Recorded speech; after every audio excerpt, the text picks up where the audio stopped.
It is winning season at MyBookie. Use promo code Gators on a deposit of $50 or more, and you can receive up to $200 in cash instantly to your MyBookie account. Bet anything, anytime, anywhere with MyBookie. And Gators Breakdown is proud to partner with America's #1 meal kit, HelloFresh. Go to HelloFresh.com/50Gators and use code 50Gators for 50% off plus 15% off the next 2 months. Gators Breakdown, because there's never a dull moment in Gator Nation. The Gators Breakdown podcast is ready to go. I am your host, David Waters. You can find me on social media at GatorDave_SEC, at Gators Breakdown. And it is time to bring in my good friend, Kevin McGuffy, right here on Gators Breakdown, and to preview these Kentucky Wildcats. Gators go on the road this weekend to Lexington to take on the Wildcats, and what always seems to be a dramatic, close, hard-fought game is what it seems like. Kevin and I was joking before recording here. Ever since Jim McElwain's come along, it just seems to be filled with crazy plays, hard defensive hits, unexpected outcomes sometimes, and it looks good for one team at 1 minute, but the other team comes out with a victory at the end. So Kevin right here joins me every year to preview this Kentucky Wildcats from Last Word on College Football. Hey, Kevin, thanks for joining me once again. Oh, thank you, David, for having me on again. As always, greatly appreciate it. And it's always, as you said, it's always a fun, I want to say a fun game, but it's always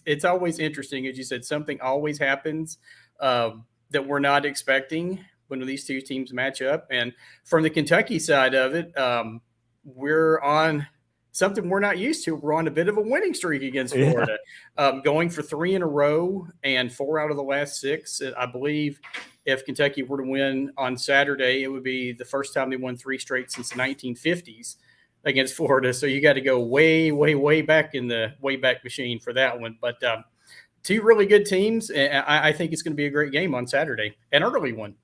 Yeah, an early one for a change. You and I were discussing that too before. It always seems this game has been a night game. I think we found out right before we recorded 2020 was the last time we can remember not being a night game, but kind of going back to before, around the Jim McElwain era starting at Florida, it did seem to be either a night game in the Swamp or a night game in Lexington at Kroger Field. We know the SEC Network has loved this game for quite some time, but different feel with it being a noon game a bit. But I'm sure fans are ready either way. Yeah, because when the schedule, I made this comment on my Twitter page or X, whatever you want to call it now. I was like that the SEC schedule just really confuses me this year because there's like certain games you expect to see. You expect to see Kentucky and Florida as a night game. Kentucky and Georgia has always been like the 3:30 game. Now it's a night game next week. But when they came out as a noon, everyone here in the Big Blue Nation was like, what? It's like noon? Really? Because as you said, we talked about it. I think that the COVID year and then maybe 2007, which was the epic matchup the week after Kentucky beat LSU when they were number 1. You had Tim Tebow and Andre Woodson. That was like 3:30 CBS game. But I think before that, with only a couple instances, you have to go back to 2003, supposedly, which a game Kentucky fans don't want to talk about. Gator fans love that one. For those that may not remember, that's the infamous the Jared Lorenzen game where Kentucky got up 21-3, and then Lorenzen, God rest his soul, will love him, one of my favorite people ever, threw one of the absolute worst passes in the history of college football, and Florida player picked it off, and you guys won. I think it's 24-21. Anyway, so we want to talk about that. But anyway, as I said, Kentucky's going for 3 in a row, and as I said, should be fun Saturday. Absolutely. So, all right, let's get to the preview. But before we do, NFL, college football, and a brand new cash-out system gives you options to bet and win all season long. And look, we're week by week now in college football. We're starting to see a whole lot of trends. So get in on the action at MyBookie. The first 2 legs of your parlay hit will cash out early. Place another bet or let it ride for a chance at a bigger payday. Join us at MyBookie for an entire season of daily odds, same game parlays, huge prize pool contests, all that at MyBookie. So right now, MyBookie has a no strings attached cash bonus that lets you deposit and withdraw quick. Use promo code Gators on your first deposit of $50 or more, and you can receive up to $200 in cash instantly credited to your MyBookie account. That's Gators to claim your own cash bonus. You can bet anything, anytime, anywhere, only with MyBookie. All right, Kevin, let's kind of review Kentucky's season so far. A 44-14 win over Ball State, 28-17 over Eastern Kentucky, 35-3 over Akron, and then finally, step up in competition last week with Vanderbilt. The SEC play starting there, 45-28 victory for the Wildcats. So how much do you take away from those performances? And is there still a wait-and-see approach with, the Wildcats heading into this Florida game? I really think there is, because you don't know. You had Kentucky, you had the Ball State and Eastern Kentucky here, which is just 25 miles down the road. Kentucky struggled in that game, let's be honest. Third straight time they played Eastern, who's FCS school, and they Kentucky Eastern was leading in the second half. So it's been the phrase that I've seen and I've kind of used has been they've been consistently inconsistent. They've gotten off to really slow starts in each of the first three games and then really picked it up in the second half. Now, this past week against Vanderbilt, they got off to a hot start, got up 21-0, and I don't know if they kind of took their foot off the gas a little bit, but kind of let Vandy, not necessarily hang around, but just, kind of in, striking distance. Not that we ever felt that Kentucky was going to lose, but they should have won by more than what the final score was. But like I said, it's been a slow start. Hopefully last week we'll pick it up. We're still waiting for them to put four quarters together. If they can ever get four quarters, put a complete game together, I think the sky's the limit for this team. But I think it's really, and Kentucky, if you think about it, they play this kind of schedule, every year. A couple of teams from the MAC, one what we used to be Division I AA and FCS school. Usually it's a Kentucky school, and then finally you get into the heart of the SEC schedule, and as you said, you're not really quite sure what you're going to expect. But, as I said, the first half against Vandy was really good. The second half was not as good, but if they can put that complete game together, I think the sky, as I said before, the sky's the limit with this team. We'll see what happens. I think Saturday is going to be a big litmus test as far as this season goes. Kevin, you brought up that point too. It's like, I have tried to talk to some Gator fans, especially on Gators Breakdown Plus and out there as well, saying, this is kind of the MO for Kentucky. We don't really know much because they usually play Florida early in the season, but right before Florida, it's usually, like you said, weaker opponents. They kind of maybe build some confidence up. We don't really know. But then it seems like a switch is flipped. You play Florida, and it's just been a little more consistent, play a little bit better.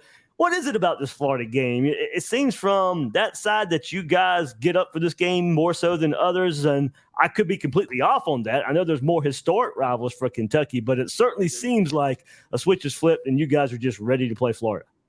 That's a really good point. I think, I don't know if part of it is the long losing streak, the 31-game losing streak, and now every year it's became, okay, this is year we got to end the streak. This is year we've got to end the streak.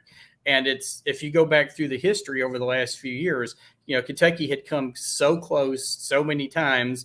And as you said in the beginning, something strange happened, something weird happened, and Kentucky would still, not get that victory. And I think it's just built up. And, Kentucky and Florida had been great rivals in basketball over the years. And now it's kind of transformed into football. And now we're at the point where Kentucky, I think a lot of the Kentucky fans feel that Kentucky and Florida are on an even level now. And 5 years ago, 10 years ago, 20 years ago, you would have never thought that. So I think the fact that, Kentucky fans feel that they look at the schedule now and say, this is a game we can win, as opposed to, well, this is a game, if we get lucky and get some breaks, maybe we can win. But I think the fact that Kentucky has gotten so more competitive and the program is just under Stoops has gotten so much better. I think that's a lot of it, is that Kentucky now goes into this thing expecting a win, which, let's face it, as I said, was never unheard of before in the last 30 years playing against Florida. So I think that's part of it. And it has become a really big, I think, a big rivalry. I think, Kentucky, Tennessee, of course, Kentucky and Louisville, but I think Florida for me is right there as far as, if you had to pick top 3 rivals for Kentucky, that's who I would say. I'd say Louisville, Tennessee, and Florida. I mean, it certainly seems that's the way Stoops has approached it too. Honestly, that's just from the outside looking in, and I could be completely wrong, but from this angle, that's what it looks like to me as well. So, Kevin, how important was it to get Liam Cohen back as OC? He had the 1 year with Wan'Dale Robinson and Will Levis, and the offense kind of takes off and is a little more explosive, and then Will Levis comes back and not as explosive, so Cohen comes back, and I'm sure the playmaking ability as an offensive coordinator that he showed 2 years ago, that's what you guys hope to replicate again this year. How important was it to get him back? I think it was huge. 2021 was such an incredible year here with Levis and Wan'Dale Robinson having one of the greatest years, actually the greatest year by receiver in school history. Then you had Chris Rodriguez in the backfield. Then Lee Cohen went back to the Rams with Sean McVay. Didn't have the success that he was hoping for, or they were hoping for. And quite honestly, Kentucky brought in Rich Scangarello, and it just didn't work. For whatever reason, his schemes, the playmaking, whatever phrase you want to use, it did not work. So as soon as it became available that Cohen was interested in coming back, Stoops went out, got him, brought him back in. And honestly, if from my standpoint, Cohen 2.0, they're still waiting. I still don't think they've hit on all cylinders yet. They're getting closer, but if you go back and watch some of the games, the early games, turnovers have been a big issue. Penalties, and not just penalties, but penalties at the wrong time, having touchdowns called back, big plays called back because of penalties or turnovers. That's a couple of things that happened in the Akron game a couple weeks ago. Had a touchdown called back because of a penalty, and then had a fumble in the end zone, which should have been a touchdown. So that score should have been a lot worse than the 35-3. But to your point, getting Cohen back has been huge. I think Devin Leary, the first couple games, we all thought maybe he's still got some rust, maybe shaking off from not playing for almost a year. You can see each game he's been getting better and better. The Vanderbilt game, like I said, they got off to a hot start, not so great in the second half, but having him back has been huge. And then you throw in the receivers, the super sophomores. They struggled a little bit to the beginning of the season, Dane Key and Barryon Brown, but both of them had really good games against Vanderbilt. So you hope maybe they've got that corner turned, and everybody is on the same page and going forward. Anyway, so you're just going to see, like I said, I think you're going to see more and more improvement as the season goes on. I also think the first 3 games, they didn't really show the entire playbook either. And if you watch that Vanderbilt game, especially that first half, you saw a lot of things, a lot of different formations and different setups that they hadn't done in those first 3 games. So maybe it was something they're kind of saving up for SEC play. But to go back to your point, having Cohen back, I think is just huge for this program.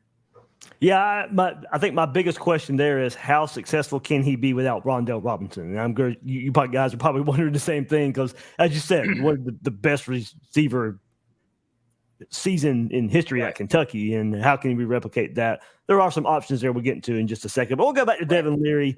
Comes in, 9 touchdown passes, 5 interceptions.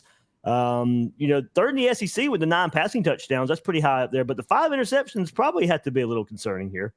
Oh yeah, definitely. And some of them, as I said, some of them is just everybody not being kind of on the same page. When Levis was here, he would always be good for like 1 interception. Part of the reason was that he just threw the ball so dang hard that the ball would bounce off the receiver's shoulder pads and end up, a deflection for an interception. Like I said, I think part of with Leary, I think he's still getting back into playing after, he only played 4 games last year, missed the rest of the season because of an injury.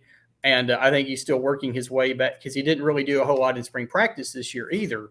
So, I think he's still working his way up, working his way in and getting familiar with the players. And just, I think something another thing I think is going to be interesting, just while I'm thinking about it, to watch is the matchup with Graham Mertz and Leary, because if you go back and look, Mertz actually, Kentucky hosted him on a visit right before Christmas last year, and there was a lot of buzz that he was going to sign with Kentucky. And then Leary became available, and they went after him, and it came up really, really quick. So I think it's going to be interesting to see if if Mertz is going to be like, okay, hey, I'm going to show you guys for you guys should have picked me, but a couple, like I said, the Vanderbilt game at 205 yards, he did have the 2 interceptions.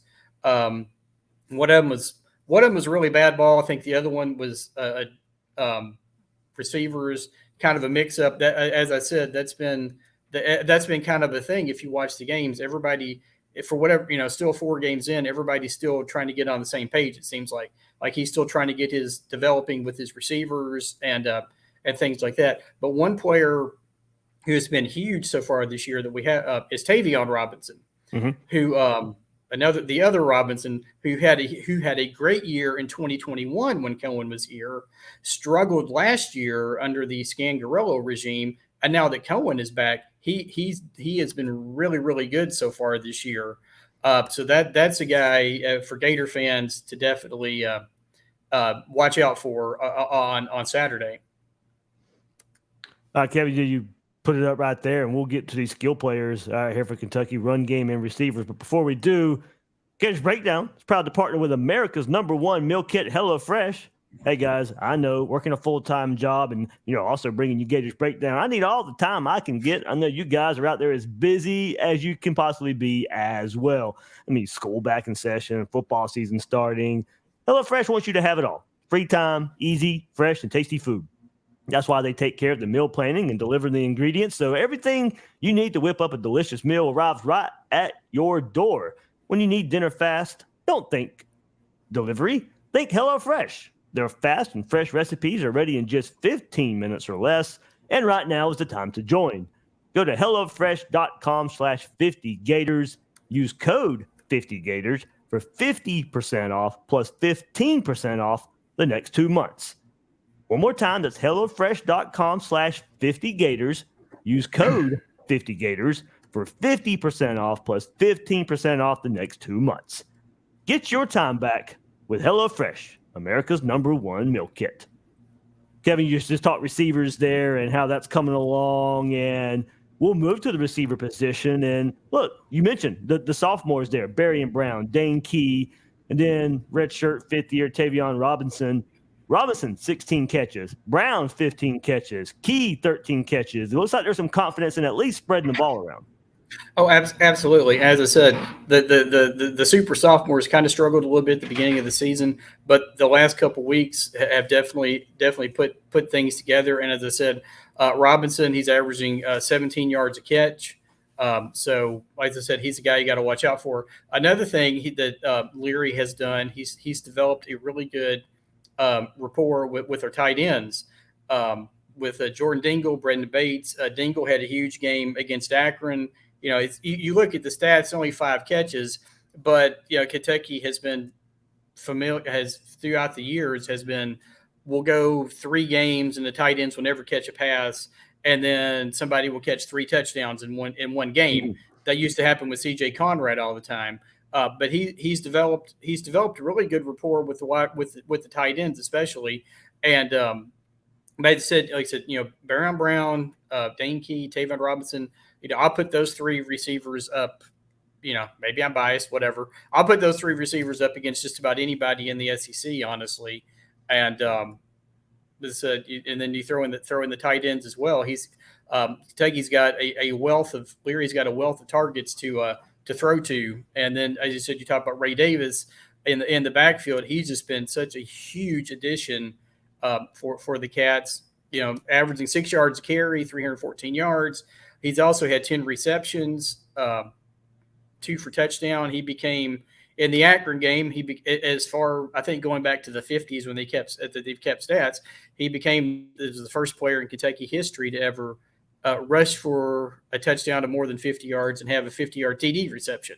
So he's been huge for Kentucky. And behind him, Juton McClain had a really good game against Vanderbilt. Kentucky's got a lot of weapons, and if they can just get everybody locked in, I think big things can happen. Now, whether it happens on Saturday or not, going against that Florida defense, we will find out. Yeah, definitely turn around for Florida's defense, of course, too. And Kevin, you mentioned Ray Davis and the 6 yards of carry, but what's behind the rushing offense, 94th in the country, 130 yards a game? Is there not much behind him? Is it still trying to tinker with this offensive line? You brought in a slew of transfers to help make up for what, at least for Kentucky standards, a disappointing offensive line performance last year. Right. How are those transfers working into the lineup right now? They're pretty well. One of the biggest things that's hurt Kentucky is Kenneth Horsey, starting guard, was injured in the first game of the season.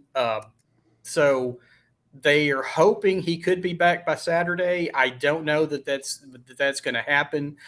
Having him back would be huge. As I said, they moved Jagger Burton. They flip-flopped Jagger Burton and Eli Cox this year. They moved Burton to center and Eli Cox to guard. And they have had kind of some mixed results. So they moved them back on, they were having some issues with snaps, honestly. So they moved them back, and they had a little bit better success. Then you have Marcus Cox and Dylan Ray, who's been a huge plus for Kentucky. He came to Marcus Cox came from Northern Illinois, and Dylan Ray came from West Virginia, who's filled in at the guard position and has done some really, really, really good things. And again, I hate to keep using that word. It still seems like it's a work in progress. If they get Horsey back, that would be huge. Kentucky's still not running. Despite Davis's good stats, they're still not, running the ball like we have come to expect with Rodriguez and Benny Snell, going back even to Boone Williams. But you can see it getting better every week, I think. So that's my take on it. I think they get Horsey back would be huge. If it's this week, it's even more positive for the Cats, but we'll have to wait and see on that one. Sounds good. We'll move to the other side of the ball right quick, Kevin, before we let you go. And on this other side of the ball, the formula so far has been stop the run, create turnovers. And it seems like defensive coordinator Brad White has put together another good defense in Lexington. You can speak to the stopping the run and creating turnovers, and it seems to be paying off. Is there what would be the worry on that side of the ball in your eyes? I mean, I know Florida's offense has kind of been inconsistent, but a couple weeks ago against Tennessee, put the run game together. Florida should be healthy along the offensive line. So could be strength on strength with Florida's run game if it can perform like it can, but your guys' defense can perform like it can. Right. Now, I think that's going to be one of the biggest keys to the game is stopping Trevor Etienne. If he had such a huge game against Tennessee and your guys' big win there, I think it's kind of a cliche, but I'm going to say it. I think the battle is going to be decided up front. I think Florida's offensive line versus Kentucky's defensive line, and then Florida's defensive line against Kentucky's offensive line. Kentucky has done a much better job this year about keeping Leary off the ground, but there's still, he's still, if you watch, he's still having to scramble, still having to try to make some plays. You probably saw the crazy play from the Akron game a couple weeks ago where he was, running for his life, basically almost falling down, flipped it to Davis, and Davis, ended up going in for a touchdown. I think, Kentucky's, I think, is strong in the secondary. I know Mertz hasn't thrown the ball, he's I think like third or fourth in the nation in completion percentage or something, but he's not thrown the ball that many times. Kentucky does have the reigning SEC Player of the Week, Defensive Player of the Week in Maxwell Harrison, had 2 pick sixes against Vanderbilt. First player, I think, since 2015 in the SEC to have 2 touchdown returns. He's the guy in the secondary that you have to watch. Up front, Deion Walker, massive nose tackle up front. Between him and Octavius Oxendine, if they can get some pressure on the ball and disrupt that offense, I think it's going to go a long way towards a Kentucky victory. And then they have two really, really good linebackers in Trevin Wallace and De'Aaron Jackson. So those, if you're from the Florida side, those are the names as you're watching the game you probably want to key on and see what those guys are doing. All right, there we go. Look at the Kentucky Wildcats, both sides of the balls. A little more time on the offense than the defense, but the defense, I mean, look, that's going to be the story of the game. I think Kentucky's I mean, we just kind of know they've put together great game plans against the Florida offense, whether it be Dan Mullen's offense a couple years ago, even before that, besides 2020 and Kyle Trask, it's really been Kentucky's defense kind of dictating what they want the Florida offense to do. We'll see if that holds true again this Saturday, but a defense that's doing a pretty good job of creating turnovers, Kev. Yeah, they really have, and that's something that Brad White's defenses have done traditionally. You go back and look. They may give up some big plays, but then they'll have, they'll get a key sack when you need it or a key turnover, whether it's fumble, interception. You go back to the game 2 years ago with the blocked field goal where ran back for the touchdown. So that's something. I mean, obviously that's special teams, but still that's something that White has that they preach a lot, is trying to force those turnovers, and and it's worked a lot this year. They had the 2 touchdowns against Vanderbilt. They had a kickoff return for a touchdown against Ball State. So it comes down to it just be like every game. Who wins the battle up front and the turnover battle? I think whoever wins the turnover battle is likely to win. I'm leaning. I'm going to say Kentucky by 3, like 24-21, because I think it's going to be a close game because they are, as you said at the very beginning, every one of these games seem to be close now. So there's no.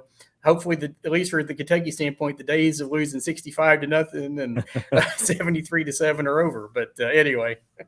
Yeah, Kev, I think it is. It'll be some weird special teams play, some weird turnover or something like that. Kind of just seems to be the theme of this game a little bit. That probably will show up again on Saturday there in Lexington. So, all right, that will do it right here with Kevin McGuffy. Last word on college football. Hey, Kev, what are you guys doing there? I know if you're checking out your work there, a little bit of a national perspective as well on college football.